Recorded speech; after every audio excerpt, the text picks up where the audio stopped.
Welcome to the Modern Classrooms Project podcast. Each week, we bring you discussions with educators on how they use blended, self-paced, and mastery-based learning to better serve their students.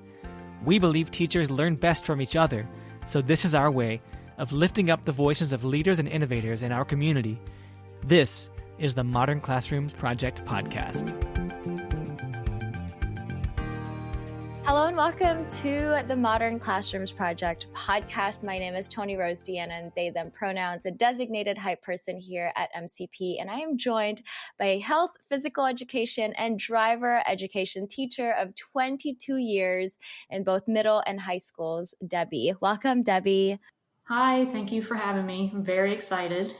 Yeah, it's so exciting to be in this space with you. And thank you so much for saying yes to the podcast, as well as advocating for yourself, because I know you had reached out to us and, you were like, hey, I'm interested in being a guest and having a conversation about PE, health, and driver education. And so I'm all about finding, and elevating stories that we don't really hear much from. And so 2 episodes before this, we actually had another PE teacher on. And so it's just been really great having conversations with health, PE, and now driver ed as well. And so, Debbie, before we get started, what is bringing you joy currently? Well, currently we are in a blizzard, so I'm having a snow day, and we do not get very many snow days where I am. I'm in coastal Virginia, so on the southern coast. So when we get snow, everything shuts down. So I am enjoying a day at home and having a snow day. And like I said, we don't get snow around here. So fingers crossed my internet stays on and my power stays on. But yeah, we get maybe one of these every year, but this one is a significant one. So this is going to be, I think, one for the record books. Holy moly. Well, I hope you stay warm, and I hope that you're doing all the cozy things in this cold weather. So, all right, Debbie, tell us more about who you are and how you started your MCP journey, or even just your education journey. So this is my 22nd year in Chesapeake Public Schools. I have been in the same district for my entire career. My family, they are all educators. I have 2 brothers that started out as teachers. They've since moved to central office in the administration side. I have a sister-in-law who's an educator. I have a niece and a nephew who are educators. So it's kind of in my blood.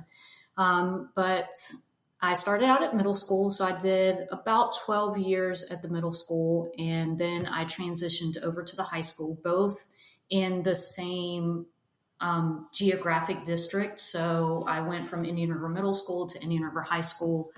I have the most amazing admin team and the most amazing principal, and she was actually my principal at the middle school. And then she moved up to the high school, and a couple years after she moved up to the high school, she had a PE opening and contacted me, and the rest is kind of history with us. So I've been with Miss Dunbar now for 20 of my 22 years as an educator, and she is just the absolute best. My face, listeners, you can't see it, but I am shooketh. That is beautiful. That is such a beautiful story. I can't even imagine how that would be, seeing each other grow, right? Like you said, 20 years, right? That y'all were together, middle school and then high school. I love this concept of you being able to follow admin that you absolutely adore and love. That was something that I did as well as a teacher. And I get super excited when I get to connect with those school leaders again, just to see like how they're doing. And so for you to continue to work with the same admin, this is beautiful. Okay, so how did you come across MCP, and how, you said your admin is very supportive. You spoke highly of Miss Dunbar, which is amazing. How did you find about MCP journey, and how does your school leaders support you so that you can implement this in the most efficient and effective way?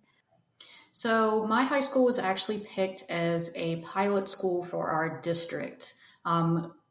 This is our first year implementing. The middle schools are on year 2. So we have, I want to say, probably 4 or 5 of the middle schools that are currently using it. and they wanted to try it out in a high school. So our high school, and again, my principal is amazing, and she's very instructionally based. And she also does not give anyone a pass. So PE, music, anyone, she still values the instruction in those classes. So with the pilot school, she was just looking for some people to implement it in their classes. And, I have such a close working relationship with her that I do lunch duty with her every day. So we were in lunch duty in the cafeteria one day, and she said, "Debbie, we have this new program. I think it's right up your alley. I know that you are big in student-centered learning, and I think this would be amazing for you." I had been presenting at some driver's education and PE conferences on the benefits of a student-led classroom and what student-led learning looks like in the PE and the driver education setting. And she knew that I had been presenting on that topic. And she was like, "I think this will be a perfect fit for you. I can really see you utilizing this in your classroom." And so we went on a few visits and went to the middle schools and checked it out at the middle school. And immediately I fell in love with it. I could see and visualize how it could work in my classroom. And I was taking notes and, taking mental pictures of all of the things that they had going on there. And from there, we just continue to partner and grow. My API, assistant principal for instruction, is also very amazing, Miss Lancaster. And she's been super supportive in getting everything that we need and just continuing to support us as we try to grow the program at Indian River High School.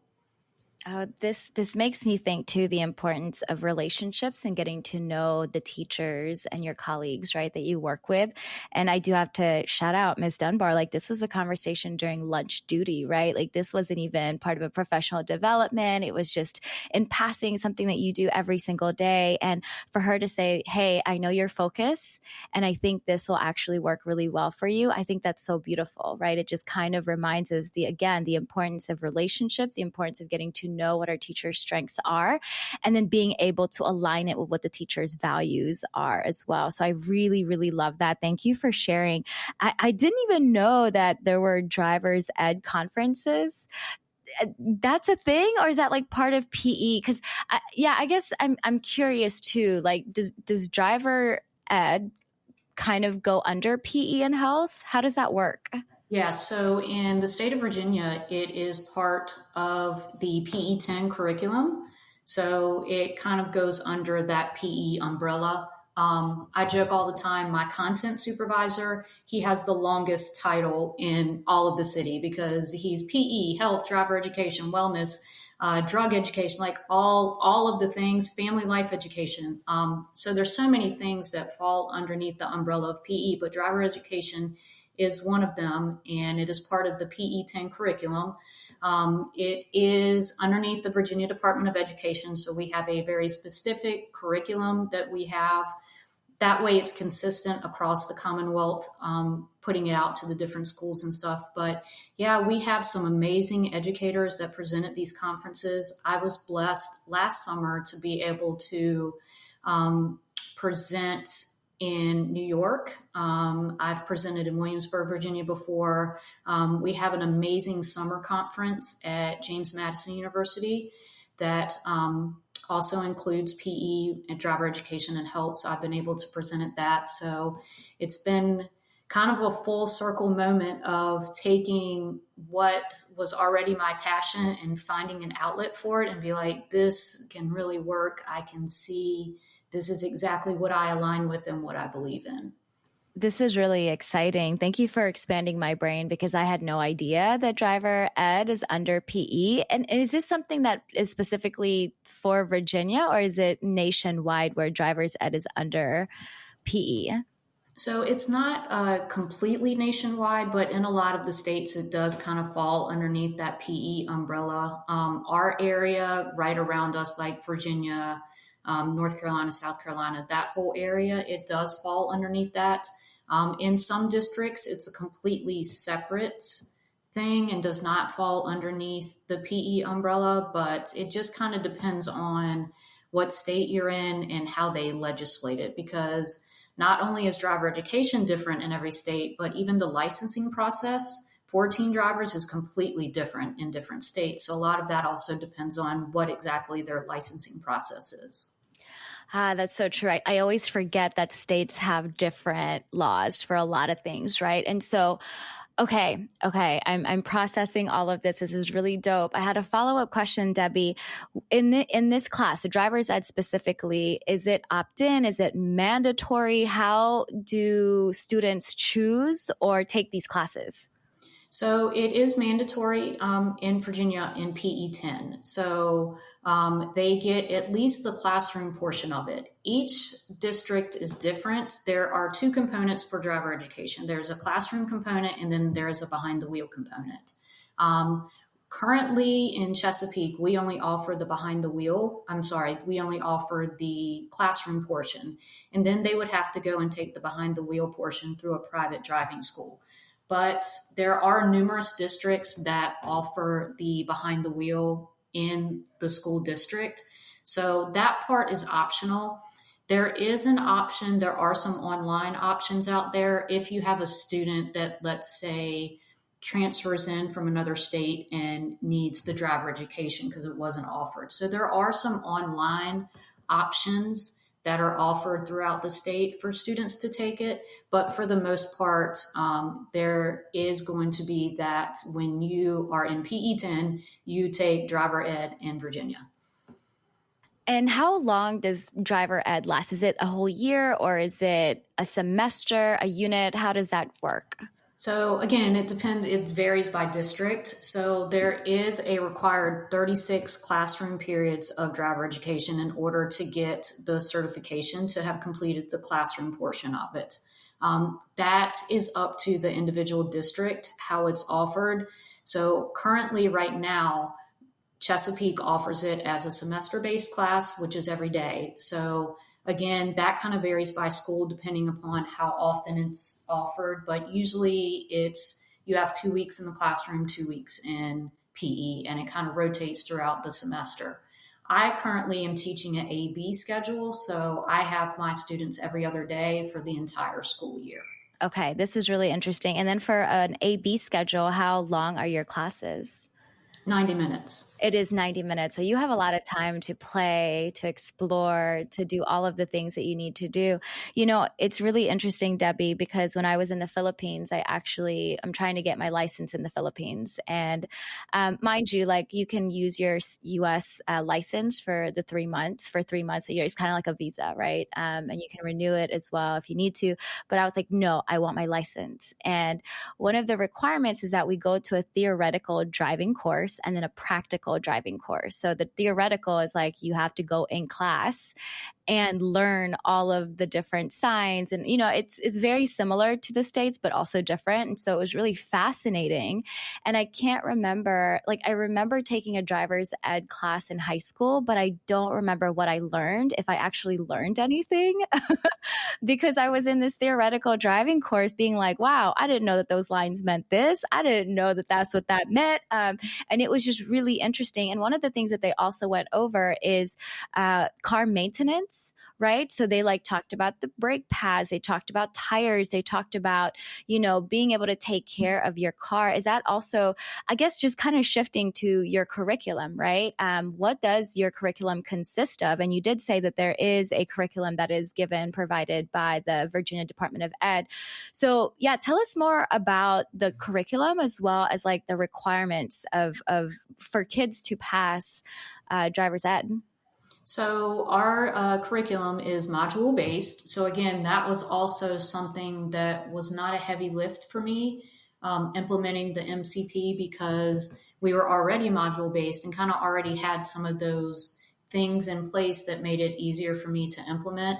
But we have 12 modules, and it starts off with just the general licensing process. This is what you need to get your license. This is where you would go. These are the basic laws, and kind of goes over all of that. We also have a 90-minute parent-teen presentation that is required by law to help our students and parents kind of navigate the process, because so much has changed over the years with driver education, and even just the basic of how you hold the steering wheel.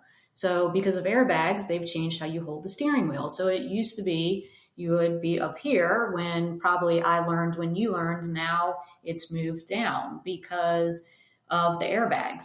So there's a lot of like little things that are different, and the laws have drastically changed.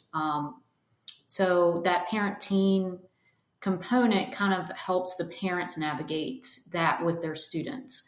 And we have 12 modules. Again, it starts from the very basics of this is how you get your license. This is the permitting process. This is how long you have to hold it. This is what you need for practice, all the way up into like the actual like physics behind the driving, like why your vehicle is going to react, how it reacts in certain situations.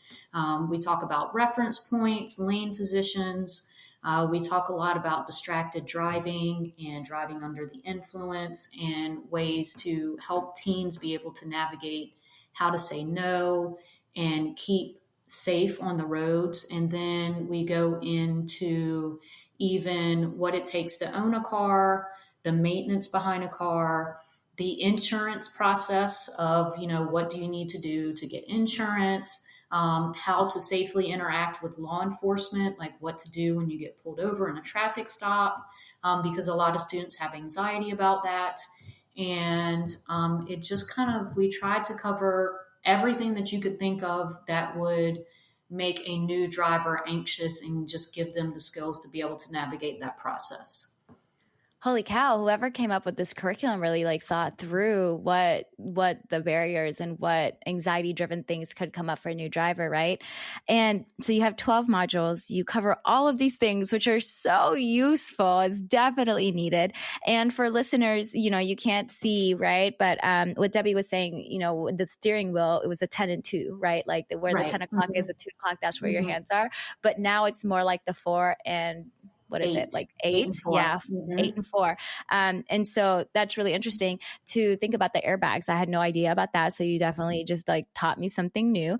But I was also thinking about just the screen, right? Like the screen, the dashboard is so different now as well for so many cars that I would say not have, having my hands up is actually going to cover up some of the things that I need to see on my dashboard, right? So wow, those are like things I never even thought about or considered. That's exciting. Okay. And so for students to pass driver's ed, what do they have to do? Is it a written test? Is it like per module? Do they have a summative assessment? Like, what does that look like? And then, you could even like throw in mastery checks that you do with your students, whatever you want to talk about.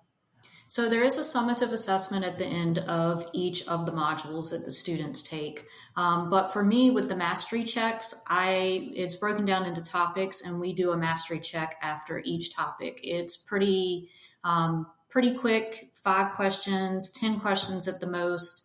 And they need to obviously master that before they can move on to the next thing, because if they can't master reference points and where they need to be looking while they're driving, we can't progress on to the next thing of lane positions or anything, how to navigate curbs or any of that. So I feel, especially for driver education, the mastery checks are very important, because I want my students to show mastery over that, and that builds their confidence, because so many teenagers now do not want to drive because they have such anxiety about driving. And, 15 years ago, that was the first thing that you wanted to do when you turned 16 was get your license. Now students just seem to not be as interested, and a lot of it has to do with just the anxiety that they have about driving in the process. So having them master these things before they even get behind the wheel, and they have confidence that they know these things and know the procedures, helps ease their anxiety and transition them into being responsible drivers a little bit easier. So the mastery checks have been huge. In Virginia, the permit process, which is what students need to get their learner's permit before they get their driver's license, is run through the DMV. But that is a test, and we spend a lot of time preparing students for that test. And the test has 10 multiple choice sign signals and pavement marking questions. And if they get any of those questions wrong, they automatically fail in Virginia and they have to wait to retake the test. So we spend a lot of time in that first few weeks really trying to hit that stuff hard so that they have the background and the confidence for that. But then that's also something that as we progress, I bring in all the time to just review, to help them when it comes time for them to take that permit test. Holy cow, 10 questions. And if they miss anything, they fail. Right. Or they have to redo it. Yeah. So there's two parts. The first part is that 10 question part. And then the second part is just a general knowledge part. And they have to get 80% on that. But they have to get 100% on that first part, or it does not even let them continue. And that's wild too, because we have so many road signs. We have so many so you can never get the same 10 Mm-hmm. and you really don't know which 10 you're going to get, which is okay. That is wild. And I think, Debbie, I was thinking too, you said that cars have changed, some laws have changed as well. How about the driver, like the test itself? Has it changed as well? Or has it always been the 2-part 10 question first and then 80% next? So it has changed a little bit over the years, but probably for the last few years, that has been pretty standard. And then the one thing that has changed with us is that now instead of going back to the DMV for students to take the behind the wheel test, they now can take that test with their behind the wheel instructor, which I think helps a lot because that going to the DMV and getting in the car with a stranger and taking a test on the road with a stranger with so much on the line, that would make our students very, very nervous. So that part has been very helpful for them because they are familiar with the instructor and the instructor has practiced with them. So they have a level of comfort with them. So that is one thing that has changed that I think has really helped the process for the students. Oh, it's really great too that we are now taking into consideration like anxiety levels, right? And stress levels, and then making it that much more accessible for students to be able to do and to succeed, right? So I love that concept too. Like they can now do it with a behind the wheel instructor where there's a little bit more comfort too. When you were talking about the mastery checks, it really is a buildup, right? Like you said, if you don't know what this is, you can't know what the next thing is. So you really have to master these skills before you can move on to the next thing.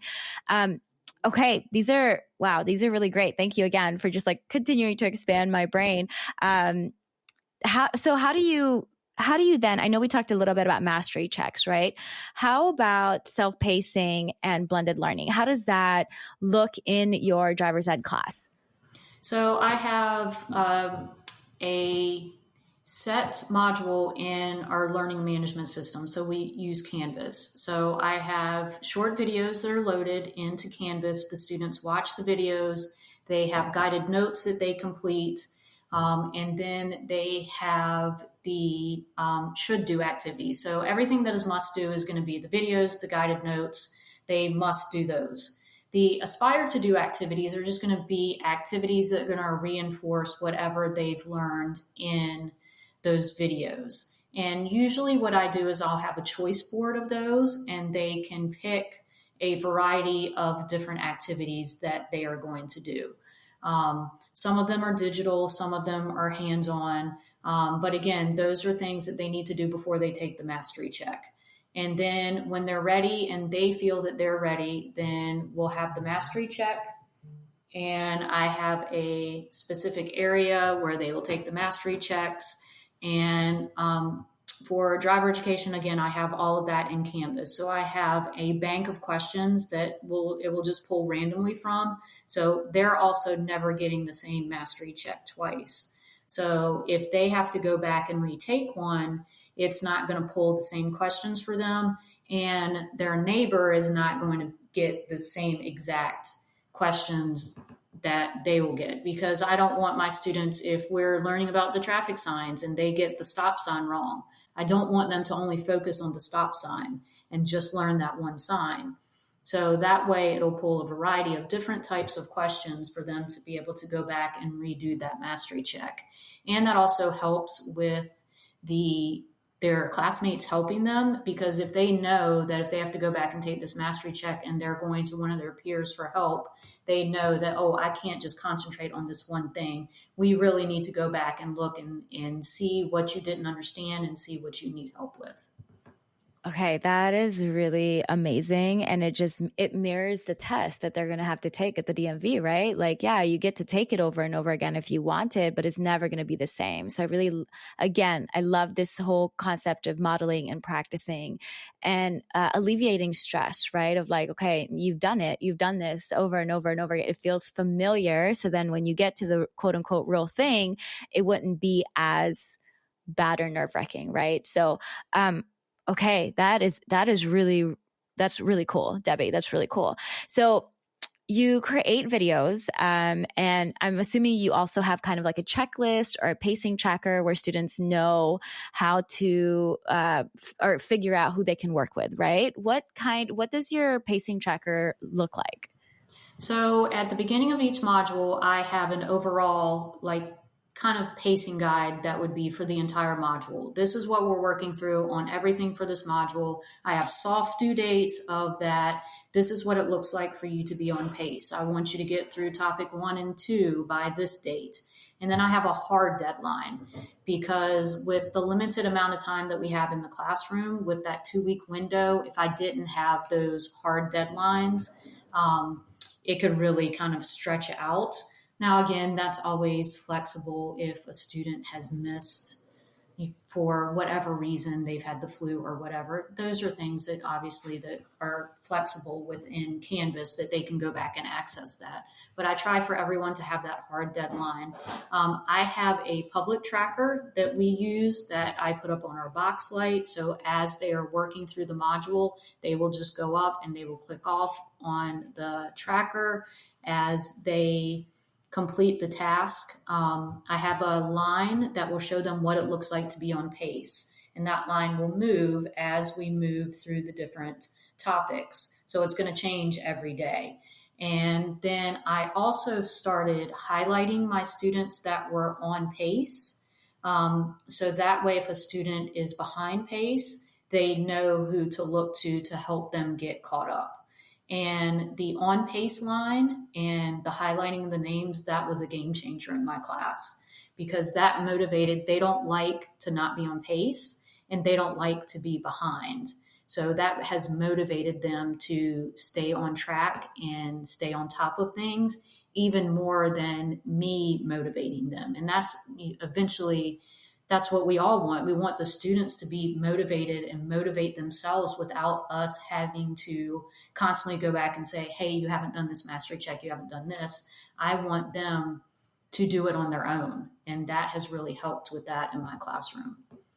And I think, the clarity as well, right? Like, hey, you know what? There's a line that shows you exactly where you need to be, and then highlighting, and that's your way of celebrating the folks who are on pace. And also just saying to the class, like, hey, if you need help, these kids have it, right? Like, go talk to them before you come and talk to me. So I feel like those are two really easy bite-sized things that folks can implement right away, right? To make things clearer. And I think sometimes as educators too, we tend to think about oh my gosh, how am I going to motivate my students, right? And the way that I see it, just kind of like what you said, right? When things are clear, when it makes sense, when we're not overwhelmed or, have this cognitive overload, then we are way more invested and interested and motivated to complete the thing, because there is a clear picture and a clear pathway of where we're going. And so it seems like you are creating a transparent and clear pathway for students so that they can feel successful and excited to master the different concepts that they're learning in your class, right? So thank you for creating that space. So, you teach PE, you teach health, you teach driver's ed. Do you implement this model in all 3 of your classes? How does that work?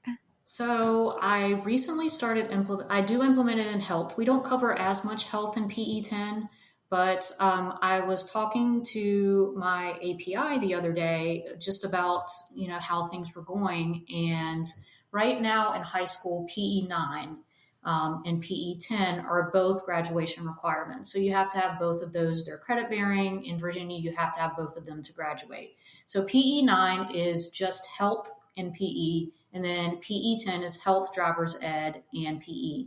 So there are things that we have to cover in health in PE 10, but a lot of it the students get in PE 9. And right now, I only teach PE 10. I teach an advanced weightlifting class, and then I teach an adapted PE class. But things have been going so well that when I was talking to my API, I said, hey, I think I might want to pick up a PE 9 class next year. And with my students being AB, that they have music on the day that they don't have me. So most of them are pretty consistent in that if they're in AB PE 9, they're going to be in AB PE 10. And that could give me students for 2 years that I could cohort through the modern classroom process. So I told my API, I said, if we can make the schedule work, that's something that I think could be very beneficial to our students. So I do implement it in the health that we do in PE 10. I recently started it in PE. We have an amazing instructional coach, Kim Collins, who is one of the instructional coaches that was responsible for bringing Modern Classroom Project to Chesapeake. And she had been coming in every once in a while during my driver's education class. And, it was very helpful and was just kind of a sounding board for us. And she had been coming into my class. And then I saw her in the hallway one day and she said, hey, do you have a second? I said, absolutely. And she said, how would you like to partner for a coaching cycle and implement it in PE? Because when I originally started this, I said, I can 100% see how this is going to work in driver education, but I don't want it to be too much. I also did this without a planning period, so that was a little bit stressful. So I was like, well, let's just start with driver's ed because I can totally see how that's going to work. It's not going to be a huge heavy lift for me. And let me see how it goes. And then I can see how it's going to work in PE, but let me figure out some things first before we get there. So I saw Kim and she said, hey, you're doing an amazing job. I need to partner with someone on a coaching cycle. Would you be down to have me come in and we can work together and figure this out in PE? And she came in and we came up with a plan and I have not been happier. It's been amazing. My students have been absolute rock stars with the whole process. Kim has been so helpful and, just kind of pointing me in the right direction and just giving me the confidence to be like, you can do this. I've seen what you do in the classroom. You can totally do this in PE. And that's kind of where we started with that. I also have an amazing content supervisor, my PE supervisor, Dr. Bolden. He's come in a few times and observed and just, worked with my students. And he's given me some resources of like, hey, we have this that I think could really work for modern classroom for PE. Why don't you let me get you a license for this and you can try this in your classroom? So he found me a virtual platform that has all of these videos with different sports. It's called Hive Class. And I pull some of those videos and use some videos that I create. And that's kind of how we started it in PE. So where I'm full in using it in my PE 10 class in the classroom and in PE. And I've even started kind of implementing some of the practices in my weight training class. I can't quite tell them that it's Modern Classroom Project because I think that they would make all kinds of noises and be resistant to anything that's different. But, kind of the self-pacing and like the aspire to do activities and the working with their peers and the recognition of students and things like that, I've really tried to pull in some of those concepts into my weight training class as well. Oh my gosh, Debbie, that's so exciting. That's so exciting. I heard a couple of things, right? I think you really highlighted this piece of starting small. I want to start out with my driver's ed class first to really kind of get my feet wet, to make me feel a little bit better about how to implement this model, right? And then also shout out to Kim Collins for being a thought partner for you, because when we work with someone, it makes it that much more fun, right? And that less stressful because you have that person that you're bouncing ideas from. So I'm really glad that she was able to like help you out with creating the space for PE as well, right? And so, you said you're doing weightlifting and then adaptive, is that right? Yes. Yeah. And you're thinking about, and you're using some of the model or some of the parts of our model in weightlifting, which, oh my gosh, I love, love, love, love, love. I think that's so cool. What parts are you implementing in the weightlifting class? Because I'm so curious. Are you doing the videos? Are you doing self-pacing? Like, what does that look like? So we're doing a combination of the videos and the self-pacing, and I have students kind of all over the spectrum as far as what their goals are in that class. I have some students that just needed an elective to take, and they were like, oh, well, this sounds interesting. I've had Miss Fry before. I'm going to sign up for this class. And then I have students that want to, at some point, maybe become professional bodybuilders. They are that serious about it.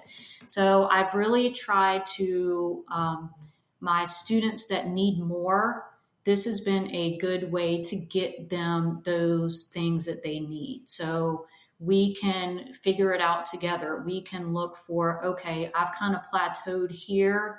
What do I need? Let me find some different exercises. And I kind of look at that as like an aspire to. So here's my basic workout, but I've kind of mastered this and I'm ready for a little more challenge. How can I do that? And those aspire to do's and us, sitting down and looking up and saying, okay, well, let's figure out a different workout routine for you. Let's look up some videos and find these videos and I can show them to you. And then you can implement that. And then on the other end of my students that are maybe struggling a little bit more, I can partner them up with some of these students that are excelling and they can motivate them of like, hey, you can do this.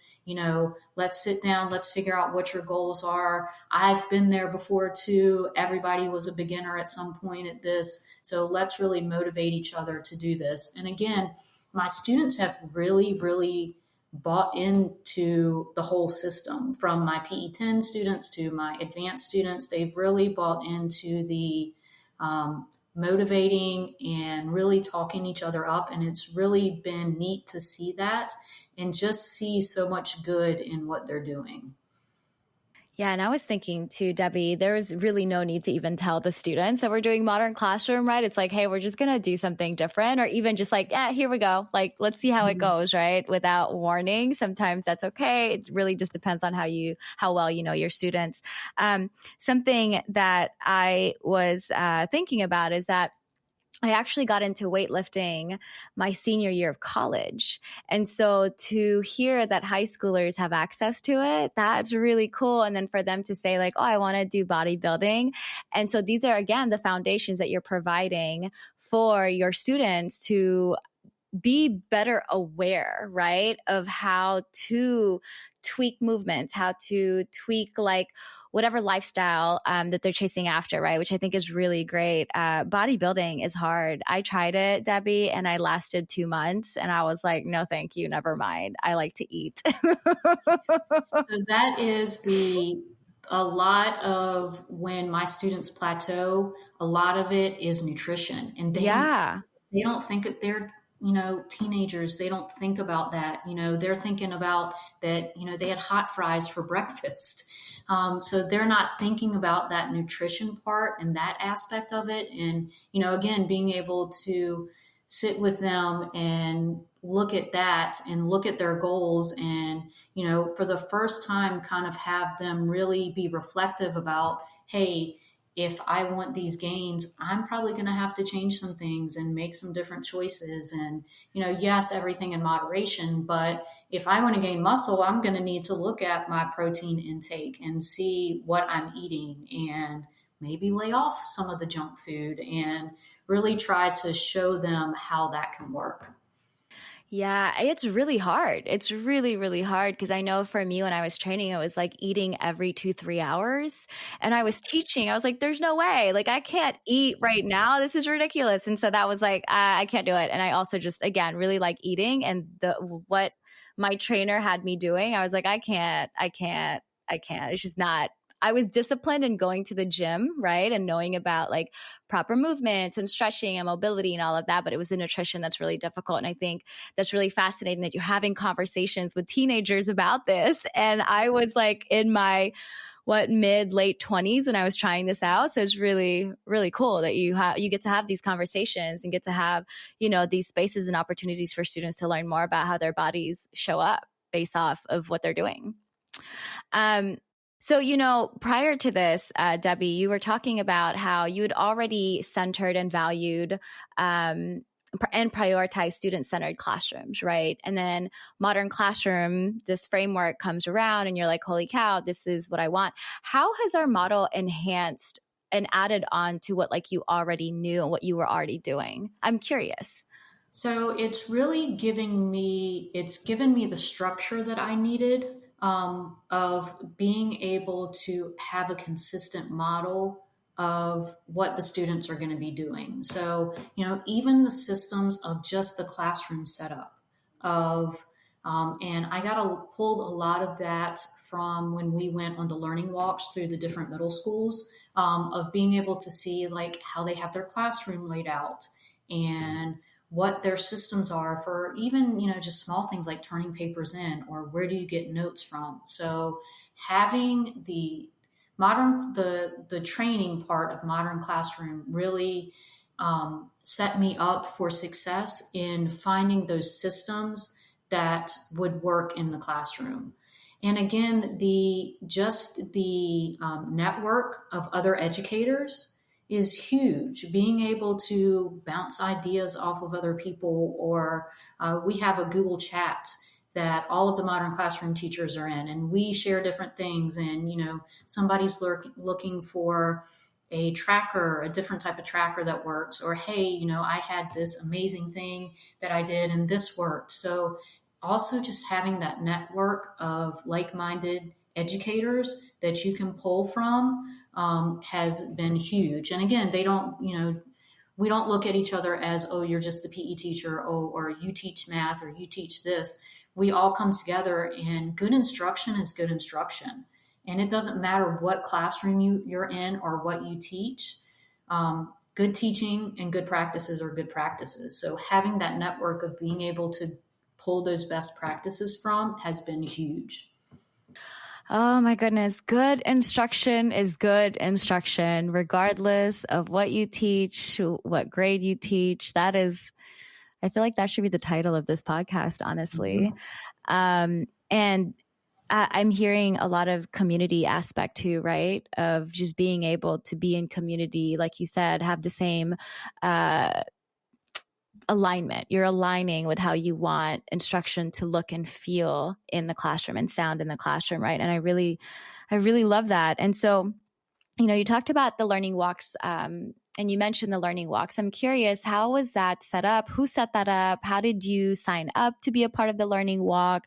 Can you walk me through that process? Because I know sometimes, I know this was something that I prioritized when I was a subject coordinator at one of my schools, is that I wanted the other English teachers to see each other teach, because then you can actually see it in action as opposed to just hearing about it.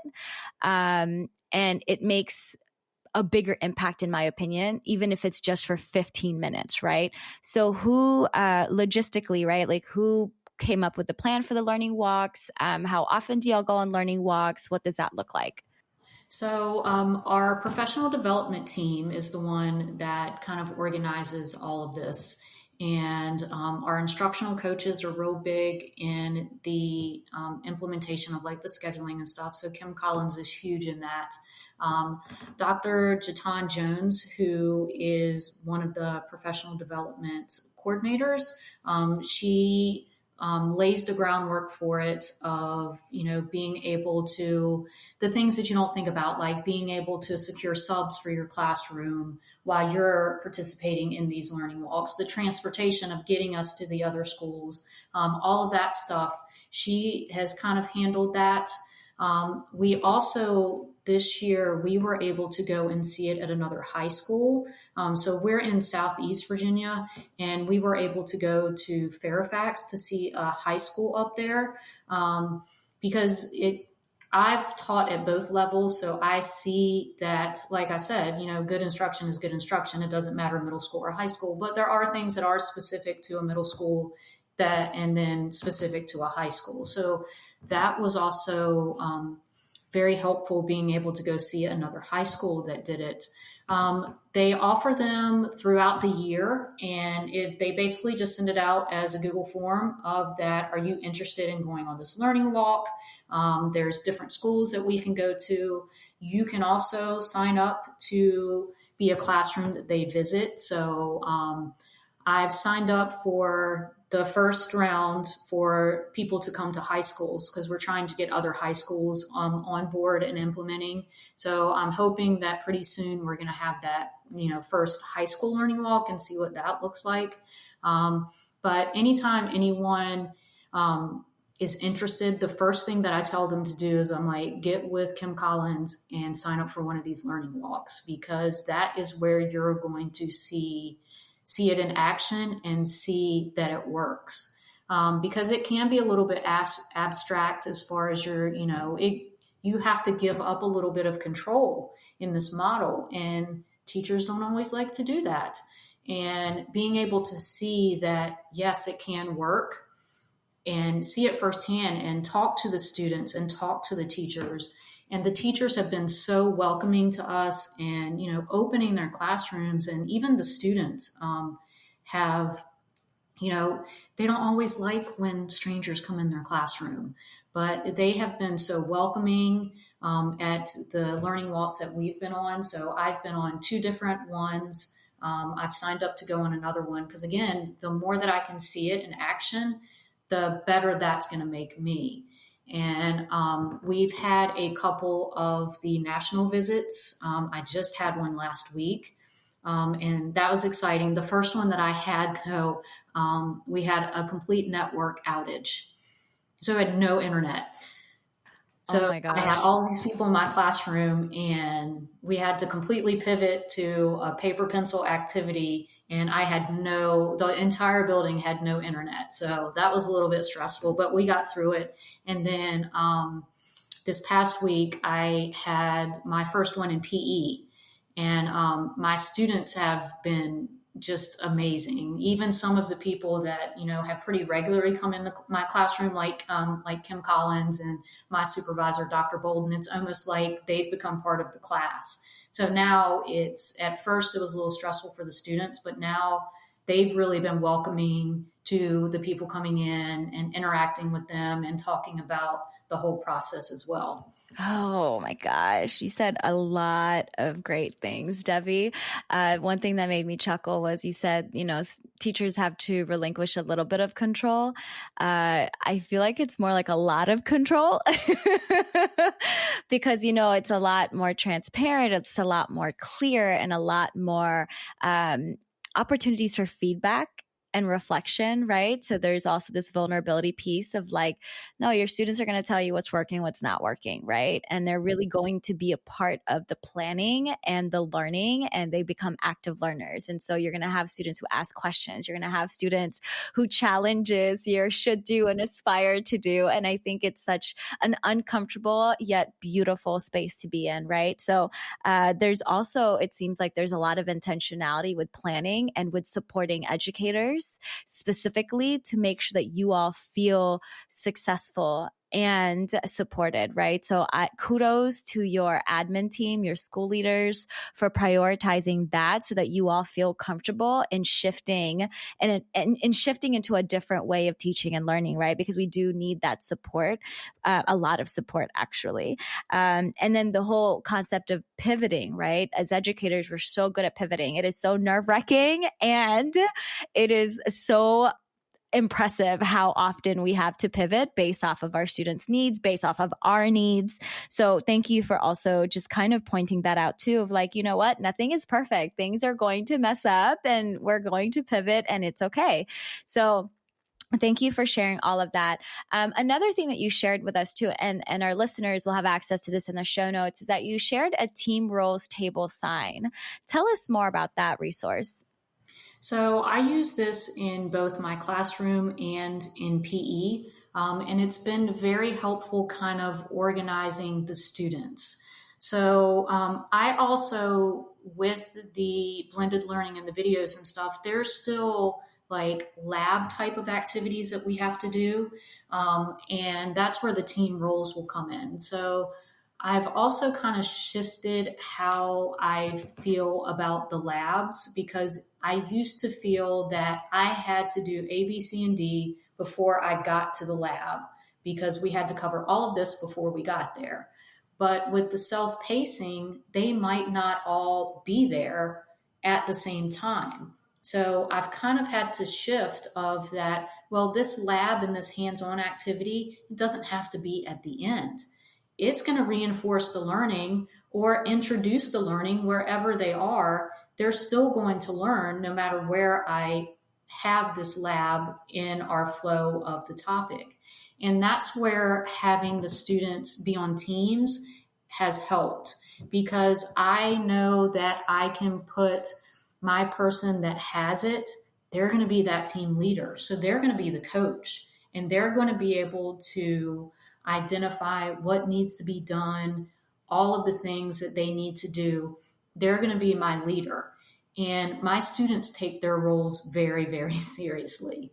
And the roles are fluid. So, just because you're a coach on this one task or this one time, that doesn't mean that you're going to be the coach every time. And it might be, you might be a student that works ahead of pace quite often. So that is just going to be a natural role that you fall into. But we started out with, I assigned the roles and the teams, and then each team created their own team name, and we did posters, and they assigned the roles how they felt the roles would be assigned. And one of the things that I do with my students is they get Jolly Ranchers when they turn their exit tickets in. So I didn't know how big of an impact the Jolly Rancher would have. When they went to name their teams, I had two different teams that wanted to name their team the Jolly Ranchers. So they did this whole sign with Jolly Ranchers and everything. So that was unexpected and a very pleasant surprise that Jolly Ranchers would have that big of effect. But again, I started it in the classroom in driver education and saw that it worked, and saw that the kids really took their roles seriously, that my equipment manager was going to be the person that they were going to make sure everything's organized and everybody had all their equipment and everything that they needed. So when I decided to start implementing that in PE, I did the same thing. So we took these roles and we transitioned them to PE. And the way that I have it structured in PE, because I don't want everyone to have their Chromebooks during PE, because that just creates chaos. Not that it isn't already chaos, because I always say that I work in controlled chaos every day. But I didn't want them having to go back and forth between Chromebooks and all of this different stuff. So I have one person, my equipment manager, they're in charge of the Chromebook. So for their team, they'll have one Chromebook. They can watch the videos together. They each have their own set of headphones that they keep in my classroom. I have a little envelope that they put them in. So they store their headphones, because we are also a completely device-free school as far as cell phones and AirPods. We do not have any cell phones or AirPods. So any of the headphone activities, they have to be wired headphones. So again, our admin purchased us headphones. My kids store those in envelopes. They've been very responsible with them. I think I've replaced maybe 2 pair, and it's not because they lost them. It's just because they use them a lot. And So the equipment manager would have the Chromebook in PE. I have splitters that they can plug in, and they can all plug in and listen. So like up to 5 people can listen to one thing from the Chromebook, and they can watch the videos right there. And that person is in charge of the Chromebook, and then the coach is going to be the person that gets everybody organized with whatever activity that we're doing. And again, these roles are very fluid, so they can change depending upon where you are in the module and what we're doing and what you've mastered and what your teammates need.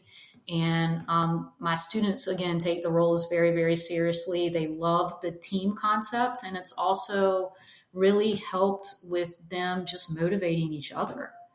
Oh man. Okay. Yeah. The roles give students a purpose, right? And also a direction of how to show up in the class. And like you said, I love this concept of it's fluid. They could be one role, they could be another role, really depending on where they are. So it changes. And I think, again, because it's clear, because it's transparent, because it makes sense, students are more than happy to continue to do the things that you're putting out in front of them, right? So thank you for sharing this. And of course, again, we'll share this in the show notes so you can all see it.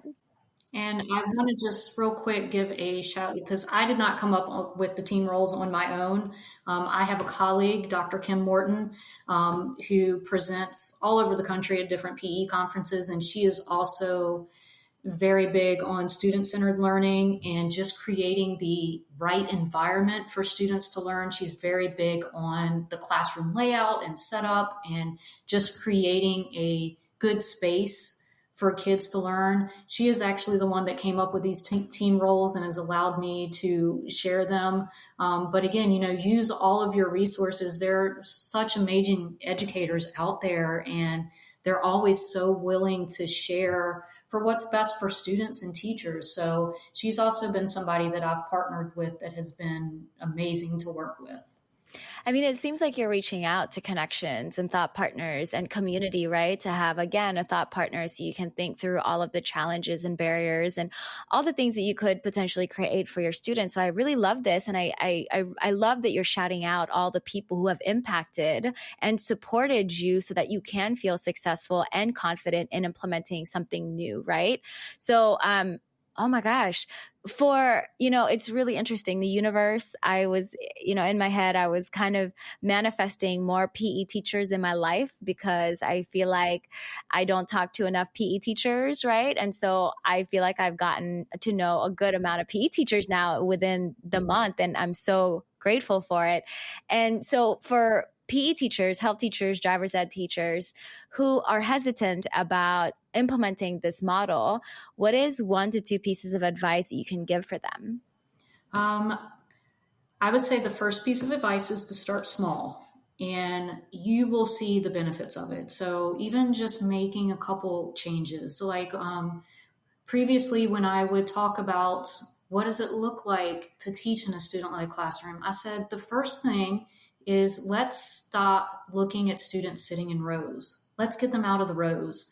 And in PE, that's a big deal.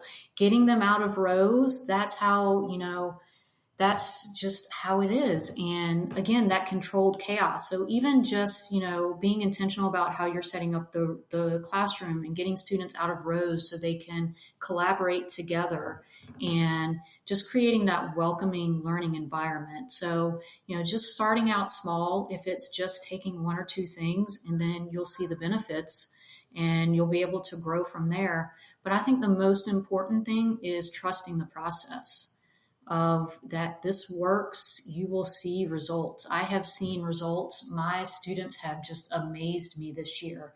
And they have been so open to trying new things. And just the results that I have gotten just from a few small changes have really changed how my students are learning, how I'm teaching. And again, just trust that process. If you trust the process, you will get results. Yeah, it's going to be chaotic. It's going to be messy. It's not going to work out the way you planned it, and just continue going anyway, right? So thank you for that reminder. Thank you for that permission also. So Debbie, how can our listeners connect with you? Because I'm sure I will be sending this out to any and every PE teacher, health teacher, driver's ed teacher that I come across from now on. So how can our listeners connect with you? So my email is deborah.fry@cpschools.com, and it's Deborah is DEBORAH.FRY@cpschools.com. And please feel free to reach out with me. I have people from all over, emailing me for resources from conference presentations, and I will share everything that I have. And please send all of those other PE teachers, send them my way too, because I always love to find a community to bounce ideas off of, because PE teachers are amazing. Yeah, I was going to say, Debbie, don't tempt me with a good time, okay? Because now you're going to get emails from me and say like, hey, Debbie, here's another PE teacher. Here's another one. Have so much fun. And it seems like, again, you have a lot of knowledge and resources that you're just so eager and willing to share with others. So thank you again for that. For that invitation, right? So with that being said, thank you so much for sharing your experience and expertise with us. Debbie, I really appreciate your time. And thank you again for reaching out and advocating for yourself and saying like, hey, I got this topic that you haven't covered. And so listeners, if there's something that we have not covered, because I have gaps, right? So definitely reach out to us and let us know that you want to be a guest and talk about whatever it is that we have not covered. So again, Debbie, thank you for your time. I appreciate you. Thank you so much. This was amazing.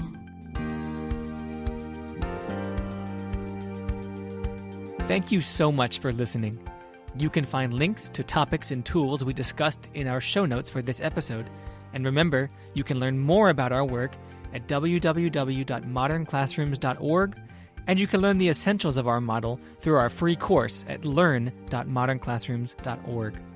You can follow us on Twitter, Facebook, and Instagram at Modern Class Proj. That's Proj. We are so appreciative of all you do for students and schools. Have a great week, and we'll be back next Sunday with another episode of the Modern Classrooms Project podcast.